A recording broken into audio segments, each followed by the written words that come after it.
बात करेंगे class 10th chapter trigonometry की। ट्राई का मीन मतलब होता है 3, गोनो मतलब होता है एंगल्स और मेट्री का मतलब होता है मेजरमेंट। मतलब ट्रिग्नोमेट्री में हम 3 एंगल का मेजरमेंट करते हैं और 3 एंगल कहाँ होते हैं? एक ट्रायंगल में। तो ट्रायंगल के तीनों एंगल का मेजरमेंट हम स्पेशली कैलकुलेशन करते हैं ट्रिग्नोमेट्री में। और यहाँ पे अगर हम एक एग्जांपल लें कि ये होता कैसे है, अगर हम बात करते हैं एक बिल्डिंग की हाइट हमको ज्ञात करनी हो, अगर हमको इसका बेस पता है कि यह यहाँ से यहाँ तक का डिस्टेंस 10 मीटर है और ये एंगल अगर हमको जानकारी हो जाए तो हम इसकी हाइट की कैलकुलेशन ट्रिग्नोमेट्री की सहायता से कर सकते हैं।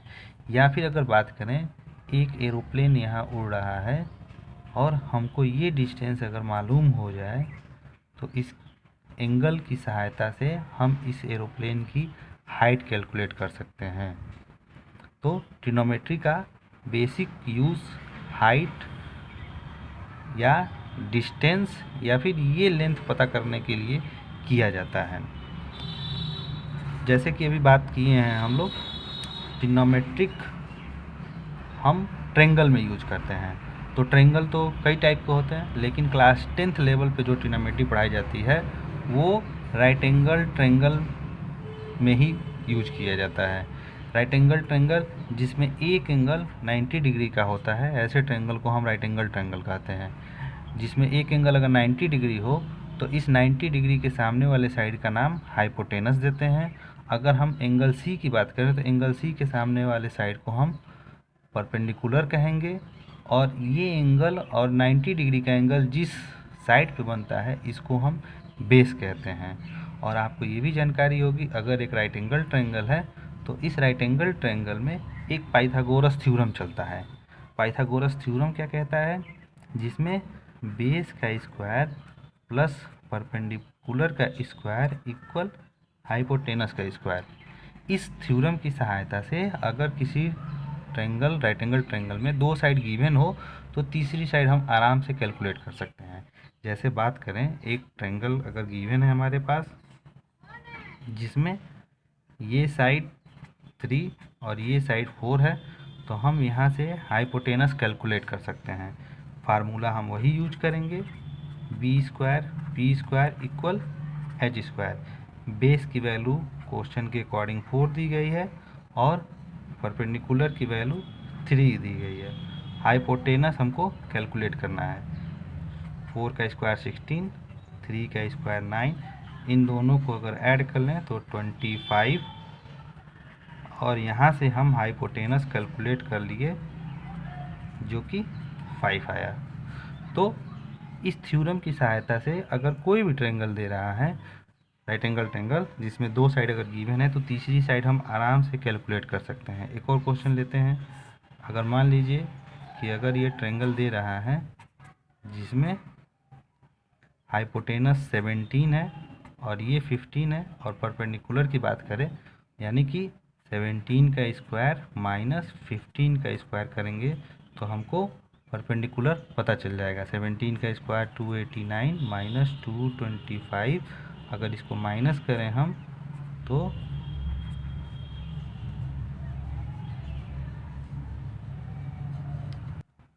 अगर हम इसको माइनस करें तो ये 64 आएगा।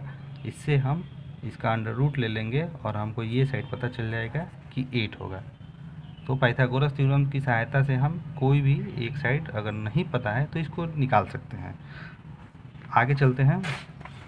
ट्रिग्नोमेट्रिक रेशियो जो हम लोगों का पहला पार्ट है उसमें ट्रिग्नोमेट्रिक रेशियो की बात की जाती है। तो ट्रिग्नोमेट्रिक रेशियो क्या होता है? तो trigonometric ratio is relation between angles and side of A triangle.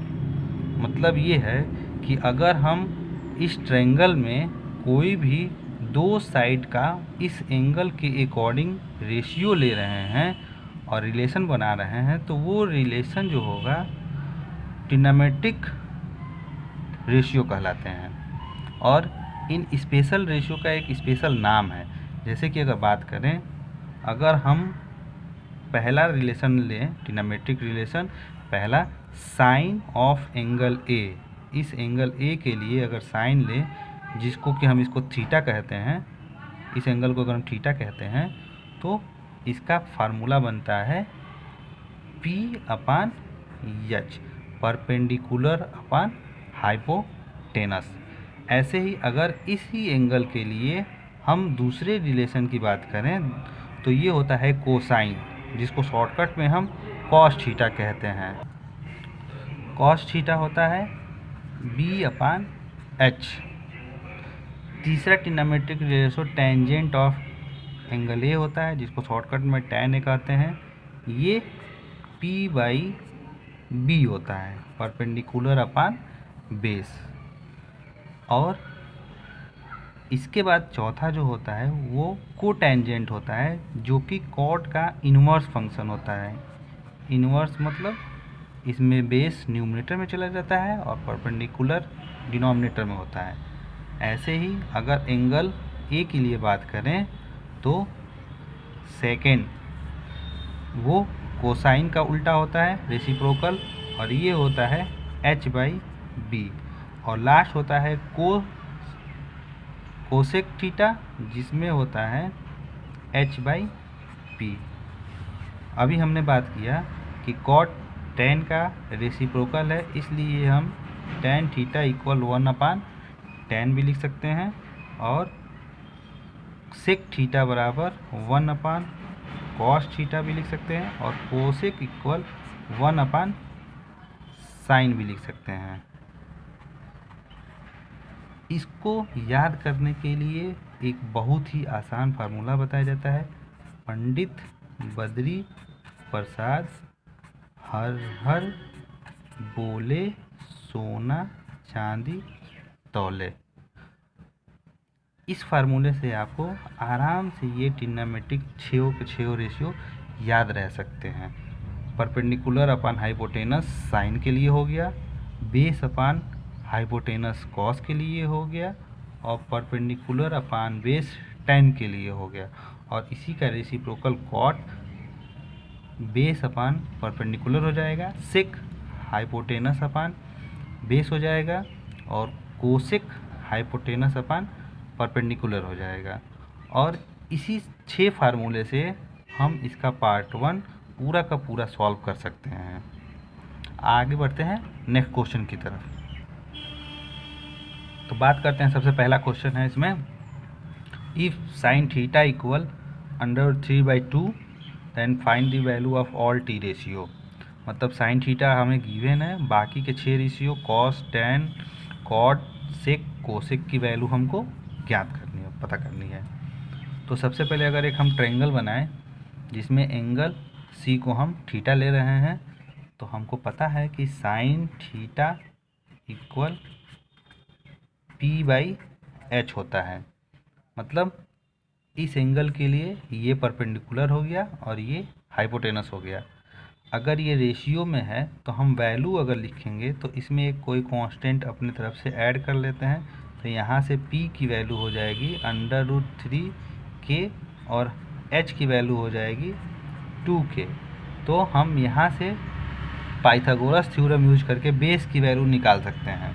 Pythagoras theorem के अकॉर्डिंग अगर हम देखते हैं तो P की वैल्यू √3k², बेस हमको फाइंड करना है, हाइपोटेनस की वैल्यू 2k² है। तो यहाँ से अगर देखें तो 4k² minus 3k equal k², तो बेस की वैल्यू हो गई k। और अगर हमको ये वैल्यू पता चल जाए तो हम बाकी सारे ट्रिग्नोमेट्रिक फंक्शन बहुत ईजिली निकाल सकते हैं अपने फार्मूले से, पंडित बद्री प्रसाद हर बोले से। सबसे पहले बात करते हैं कॉस थीटा की। कॉस थीटा क्या था? B/H, और बेस की वैल्यू हमने लाया है k, तो ये हो जाएगा k/H की वैल्यू है 2k, k से k कैंसिल होके इसकी वैल्यू हो गई 1/2। ऐसे ही अगर हम tan की वैल्यू निकालें तो tan P/B होगा। P की वैल्यू थी √3k देखिए यहाँ पे, और बेस की वैल्यू आई है के से के कैंसिल, √3। उसके बाद आ जाएगा कॉट, बेस अपान परपेंडिकुलर था तो b/p, ये हो जाएगा k/√3h, ये होगा √3, 1/√3। Next sec theta h/b, hypotenuse था 2k और बेस की वैल्यू k आई है, इसको कैलकुलेट करने पे आंसर आ जाएगा 2। नेक्स्ट कोसेक होगा हाइपोटेनस अपान परपेंडिकुलर, ये हो जाएगा 2k/√3k, के से के कैंसिल, और ये वैल्यू हो जाएगी 2/√3k। और इस तरह से ये क्वेश्चन बहुत ईजिली हम कंप्लीट कर लिए। बढ़ते हैं नेक्स्ट क्वेश्चन की तरफ। इसमें है 15 cot a = 8। तो यहाँ से अगर हम cot a की वैल्यू देखें तो ये हो जाएगा 8/15। मतलब अगर एक ट्रायंगल बनाए जिसमें a और ऐसे गिवन है ये, तो कॉट का फार्मूला होता है बेस अपान परपेंडिकुलर। अपना वही फार्मूला पंडित बद्री प्रसाद हर बोले। यहाँ से देखेंगे तो बेस अपान परपेंडिकुलर, मतलब हमको बेस पता है, परपेंडिकुलर पता है, पर हमको हाइपोटेनस पता करना होगा। तो using Pythagoras theorem hypotenuse equal base square plus perpendicular square equal हो जाएगा। अगर हम के न लिखें तो भी हमको आंसर मिल सकते हैं। और ये इसका स्क्वायर 64, 20, 25 और सबको ऐड करने पे 289, और यहाँ से h की वैल्यू हो जाएगी √289, तो ये होगा 17। मतलब स्पष्ट है कि यहाँ से हाइपोटेनस 17 हो गया। अब P हमें पता है, B हमें पता है, H हमने निकाल लिया। तो इसके बाद हम बाकी सारे के सारे ट्रिग्नोमेट्रिक रेशियो वैल्यू निकाल सकते हैं। लेकिन इस क्वेश्चन में साइन ए और कोसेक ए की वैल्यू सिर्फ हमको फाइंड करनी है। तो सिर्फ हम साइन ए और सेक ए की वैल्यू पता करेंगे। साइन ए ये होता है P/H, परपेंडिकुलर अपान hypotenuse.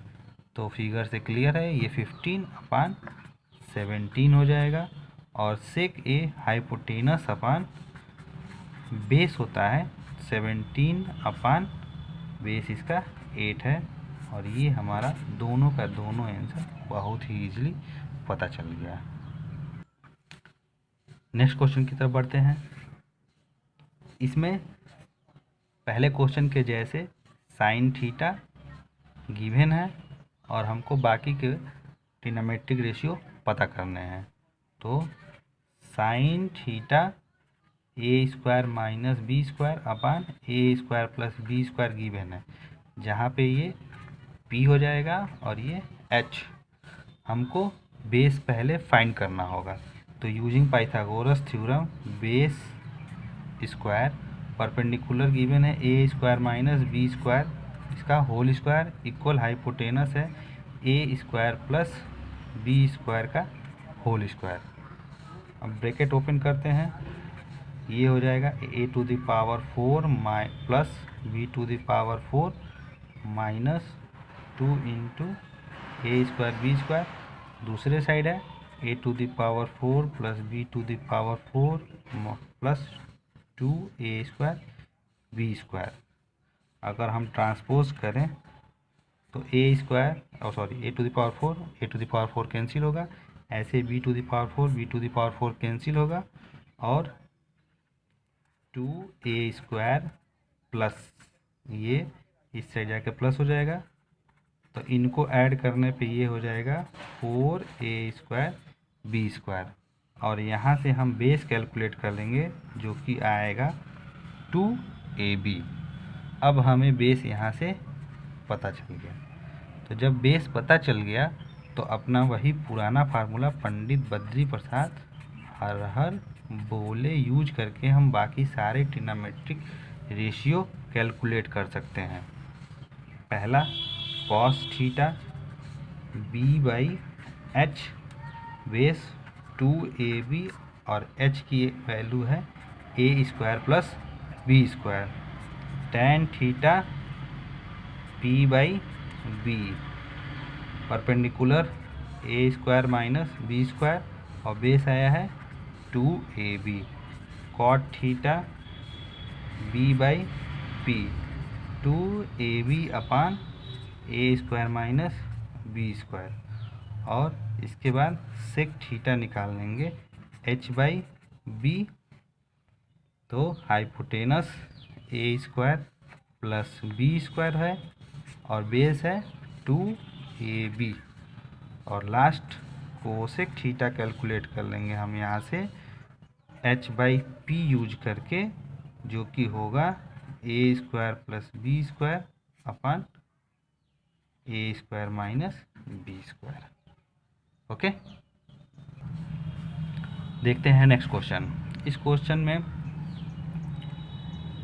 Cos theta equal 0.6 given है और हमको 5 sine theta minus 3 tan theta equal 0 proof करना है, लाना है। तो इसके लिए भी एक सेम ट्रायंगल बना लिए और यहाँ देखते हैं कॉस थीटा इक्वल 0.6, इसको अगर हम फ्रैक्शन में चेंज करें तो 6/10 हो जाएगा, जिसको थोड़ा सा सॉल्व करें तो 3/5 आएगा।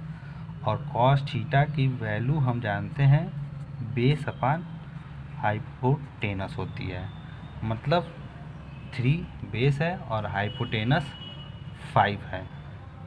अब हमको यहाँ से परपेंडिकुलर फाइंड करना होगा, तो यूजिंग पाइथागोरस थ्योरम हम इसको कैलकुलेट कर सकते हैं इजीली, और ये हो जाएगा 25 माइनस 9 16, तो परपेंडिकुलर की वैल्यू हो जाएगी 4।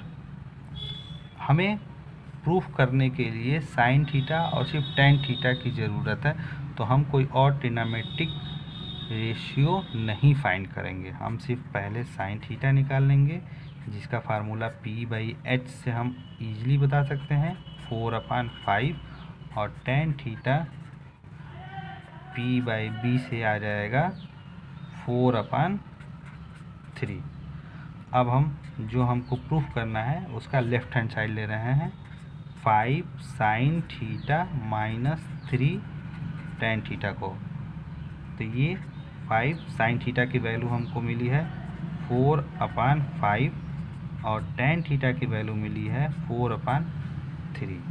5 से 5 कैंसिल हुआ 4, और यहाँ 3 से 3 कैंसिल हुआ 4, और इसको कैलकुलेट कर लिए 0, जो कि हमारा राइट हैंड साइड है, और हेंस प्रूव्ड। बढ़ते हैं अपने नेक्स्ट क्वेश्चन की तरफ। सेम इसमें भी अगर एक हम ट्रायंगल बना लें ऐसे, जहाँ पे ये थीटा है ए बी सी, इसमें भी गिवन है साइन थीटा इक्वल a/b, मतलब p बाई एच, तो p की वैल्यू a है और h की वैल्यू b है। बेस हमें नहीं पता है, तो बेस कैलकुलेट करने के लिए यूज करेंगे पाइथागोरस थ्योरम। तो बेस परपेंडिकुलर की वैल्यू a स्क्वायर है और h की वैल्यू b स्क्वायर है, तो यहाँ से हो जाएगा b square minus a square, base की वैल्यू हो जाएगी √b square minus a square. अब हमें जो प्रूफ करना है LHS, जो कि दिया है sec theta plus tan theta, तो सेक थीटा की वैल्यू हम निकाल सकते हैं, जो कि होगा h बाई बी, और tan theta p by b. h की वैल्यू कितनी है b, हाइपोटेनस यहाँ गिवन है b, और बेस हमने कैलकुलेट करके लाया है b square minus a square. Same p की वैल्यू हमारे पास गिवन है a, और बेस की वैल्यू हमने कैलकुलेट करके लाया है b square minus a square. Denominator same है, तो इस कंडीशन में न्यूमरेटर ऐड कर लेंगे और ये हो जाएगा इतना। इसके बाद न्यूमरेटर को हम अंडर रूट में लिख रहे हैं ऐसे, और डिनोमिनेटर में हम यूजिंग फार्मूला ए स्क्वायर माइनस बी स्क्वायर से हम लिख सकते हैं। एक बार ये प्लस के साथ ब्रेक हो जाएगा और एक बार ये माइनस के साथ ब्रेक हो जाएगा। प्लस वाला कैंसिल हो गया और पूरा आंसर हमारा a b plus a upon b minus a RHS proof हो गया। आगे बढ़ते हैं। इस क्वेश्चन में कोसेक थीटा इक्वल 2 गिवन है, तो इस 2 के साथ हम डिनोमिनेटर में 1 लिख सकते हैं। तो ऐसे हमको पता चल गया कि हाइपोटेनस की वैल्यू 2 और परपेंडिकुलर की वैल्यू 1 है, क्योंकि cosec theta equal hypotenuse upon perpendicular होता है। यहाँ से अपना फार्मूला लिख लेंगे हम। पंडित बद्री प्रसाद हर हर बोले, ये हाइपोटेनस अपान परपेंडिकुलर से हम ये निकाल लिए। यहाँ पे हमें फिर से बेस फाइंड करना होगा, तो बेस हम इजीली कैलकुलेट कर सकते हैं। तो बेस की वैल्यू होगी 4 - 1 √3। अब जो हमें लाना है उसका लेफ्ट हैंड साइड लिखेंगे। इसमें है cot theta plus sine theta upon 1 plus cos theta. तो cot theta base upon perpendicular, तो बेस की वैल्यू आई है √3, परपेंडिकुलर है 1। साइन थीटा 1/2 हो जाएगा, plus 1 plus cos theta base अपान हाइपोटेनस √3/2। इसको कैलकुलेट कर लेना है हमें। इसको √3 लिख सकते हैं और ये 1/2 यहाँ एलसीएम लेंगे तो ये हो जाएगा 2 प्लस √3/2। इस 2 से ये 2 कैंसिल हो गया, हमारे पास बचा √3 प्लस 1/2 प्लस √3। इसके बाद यहाँ से हम इन दोनों का एलसीएम ले सकते हैं, जो कि 2 से इसको मल्टीप्लाई कर लेंगे और ये हो जाएगा 2 √3 प्लस 3 प्लस 1। और यहाँ कैलकुलेट करने पे 2 √3 प्लस 4/2 प्लस √3, इन दोनों में 2 कॉमन, √3 प्लस 2/2 प्लस √3 बचेगा। ये दोनों के दोनों कैंसिल आउट और हमारा 2 आंसर आ जाएगा, जो कि RHS है ये। ओके।